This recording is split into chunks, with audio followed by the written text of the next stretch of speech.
Bom dia, pessoal. Como é que vocês estão? Bom, primeiro ano, esse é o vídeo, né, da nossa segunda parte sobre a civilização grega. Como prometido, nós vamos falar sobre as duas cidades-estado principais, que foram Atenas e Esparta. Começando por Atenas. Essa cidade-estado, ela surgiu numa região conhecida como Ática, por isso o nome Atenas. E ela foi fundada pelos jônios, certo? Então, os jônios, eles são os ancestrais do que nós vamos chamar de atenienses, ok? Mas, vamos dizer que eu trouxe convidados especiais que vão explicar melhor para vocês sobre as suas respectivas cidades-estado. Para começar, os atenienses.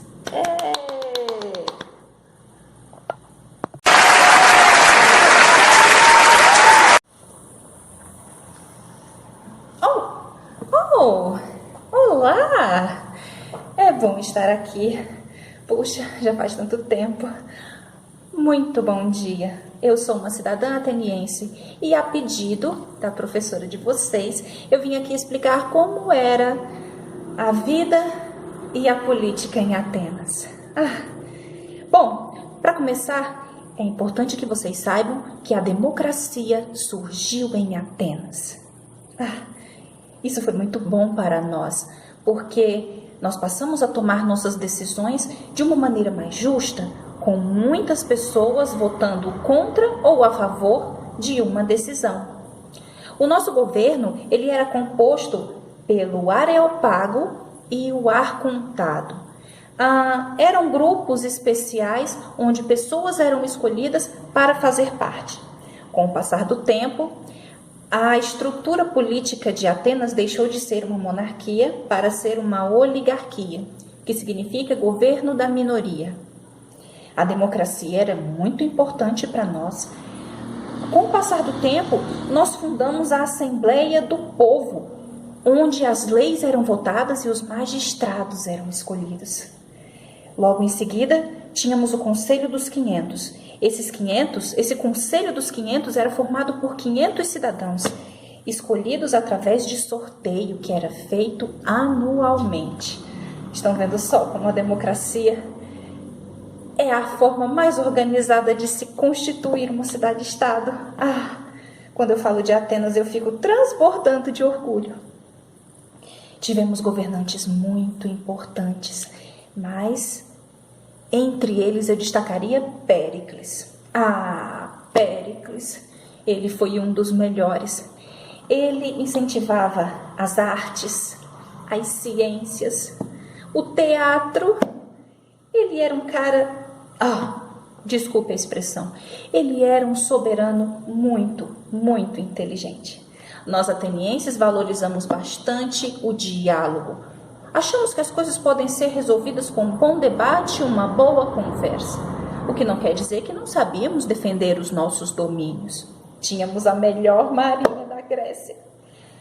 Alguns aqui provavelmente vão discordar, mas a história já tem isso registrado. A maior e melhor marinha era a dos gregos. Sinto falta daqueles tempos, o século de Péricles. O melhor tempo que Atenas e toda a Grécia já viveram. Espero que o meu discurso não tenha sido tão extenso. Procurei ser bem resumida. Afinal de contas, nós atenienses sempre gostamos de ser, apesar de sermos resumidos, mas gostamos de deixar tudo bem explicado sobre a nossa cidade-estado. E agradeço bastante o convite da professora de vocês. E aqui para nós, Atenas é a melhor.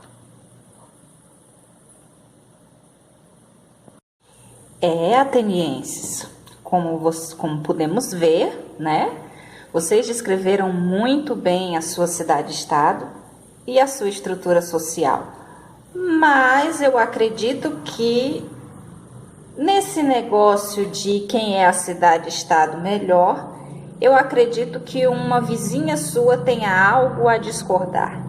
Chegou a hora de nós conhecermos como viviam os espartanos.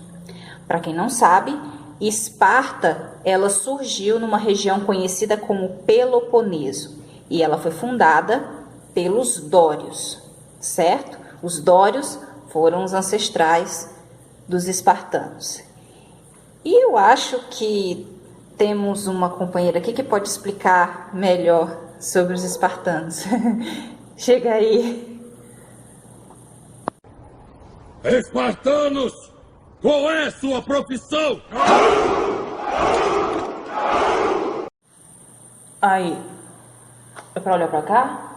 Ah, beleza então. Pois é, eu tô aqui pra falar de Esparta. E ao contrário dos afrescurados que vocês ouviram aí de Atenas, em Esparta o bagulho era casca grossa. Tá pensando o quê? Pra começar, a nossa estrutura social não tinha esse lance de democracia, não. Porque pra nós esse negócio de democracia, depois a coisa vira bagunça. É o que é. Seguinte é esse. Como é que funcionava?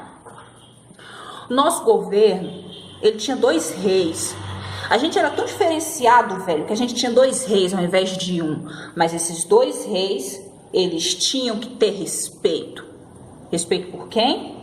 Por 2 conselhos que a gente tinha, tá ligado? O primeiro conselho era a Gerúsia. A Gerúsia era composta por quem? Era composta pelos coroas de Esparta, coroas experientes, que já tiveram na guerra, que sabiam, que manjavam do negócio. Então a Gerúsia era feita com eles. Mais ou menos, deixa eu ver, uns 30 coroas, com mais ou menos uns 60 anos de idade. Poxa, quando se vive numa época dessa, você conseguir viver até 60 anos era uma vitória, cara. O que acontece? Dessa Gerúsia, desses 30 caras, 5 eram escolhidos para fazer parte de um outro conselho que a gente chamava de Conselho dos Éforos, se liga? Esse Conselho dos Éforos, velho, era tão importante que ele decidia até se a gente ia pra guerra ou não. Já imaginou tu ser rei da bagaça toda e ainda ter que depender de um conselho para decidir se tu vai pra guerra ou não vai? E todo mundo tá ligado que nós espartanos adorávamos uma guerra. A gente nascia pra isso. Ao contrário de alguns aqui que gostam de ficar de conversinha. Pois é, continuando. Essa era a política de Esparta. Nós tínhamos um lance chamado de laconismo. Não sei se vocês já ouviram falar dessa parada. Mas é o seguinte, o laconismo era aquele governo em que você falava pouco e fazia mais. Ao contrário dos nossos vizinhos, a gente não gostava muito desse lance de ficar de conversinha, não. A gente ia lá e fazia. Porque Esparta é assim. A gente vai lá e faz. A nossa estrutura social, como é que eu posso dizer? O lance funcionava da seguinte forma. Nós tínhamos os espartanos, que era o pessoal que tinha mais condição, vocês estão ligados como é que é. Depois nós tínhamos os periecos. Quem eram os periecos? Era a galera do comércio, do artesanato, esse tipo aí. E depois nós tínhamos os ilotas. Quem eram os ilotas? Era o pessoal que a gente fazia de escravo das cidades-estado que a gente enfrentava nas guerras. Os caras perdiam e tinham que ser escravos da gente depois, estão ligados? É assim que funciona em Esparta. Agora eu vou dizer uma coisa para vocês. Ninguém criou soldados como nós. Tá pensando o quê? Que treinamento espartano é brincadeira, velho? O seguinte era esse. O negócio era casca grossa. Com 7 anos, o moleque era tirado da família e entregue para o Estado. Vocês já pensaram nessa bagaça como deveria ser? Depois, com 12 anos, ele iniciava o treinamento. E o treinamento era puxado. Não era para qualquer um. Nesse treinamento, eles eram ensinados a lutar, a se defender. E era ensinada a coisa mais importante de todas. Que não há glória maior do que um espartano morrer pela sua pátria. Porque a gente é assim, a gente luta, a gente bate primeiro e pergunta depois. Isso era o que eles chamavam de educação espartana. E fez sucesso por muito tempo, se querem saber. Para vocês terem uma ideia, até as nossas mulheres tinham que estar se exercitando. Estão pensando o quê? Porque só as espartanas dão à luz a homens de verdade. Já dizia o nosso saudoso Leônidas. Rei Leônidas, olha, na minha modesta opinião, foi o melhor governante que a gente já teve. Poxa, o cara enfrentou 30.000 persas com só 300 espartanos. É muito sangue no olho, velho. Pois é. Resumidamente falando, como eu disse para vocês, a gente não gosta muito de conversinha, não. Mas resumidamente falando, Esparta era assim. Tá achando que é loucura, irmão? Isso não é loucura, não. Isso é Esparta. Bom, como vocês puderam ver, né? Esparta e Atenas foram cidades-estado completamente diferentes, pessoal. Elas tiveram um desenvolvimento bastante diferenciado. O território de Atenas, por ser praticamente banhado pelo mar Mediterrâneo, fez com que a cidade-estado se desenvolvesse altamente em relação ao comércio marítimo, o que explica por que a marinha de Atenas era praticamente uma das melhores de toda a Grécia, se não a melhor. Já Esparta, por ter sido fundada numa região mais afastada do mar, mais para o interior do território da Grécia, eles tiveram que aperfeiçoar suas técnicas militares muito cedo, já que era um território que sofria constantes invasões. Então, a partir do momento que eles se fortificaram militarmente, Esparta também acabou criando um exército poderosíssimo. Podemos dizer que a marinha de Atenas era melhor e a infantaria de Esparta era a melhor. Bom, espero que vocês tenham gostado. Esse foi um vídeo que eu bolei para tentar explicar melhor a origem e o desenvolvimento dessas duas cidades-estado, que são muito importantes para a história da Grécia, ok? Nosso próximo vídeo, pessoal, e último desse conteúdo sobre a Grécia, a nossa última videoaula sobre a Grécia, a parte 3, nós vamos falar sobre a cultura, a religião e algumas heranças que os gregos deixaram para nós, certo? Espero que vocês tenham gostado do vídeo. Eu adorei fazer esse vídeo para vocês.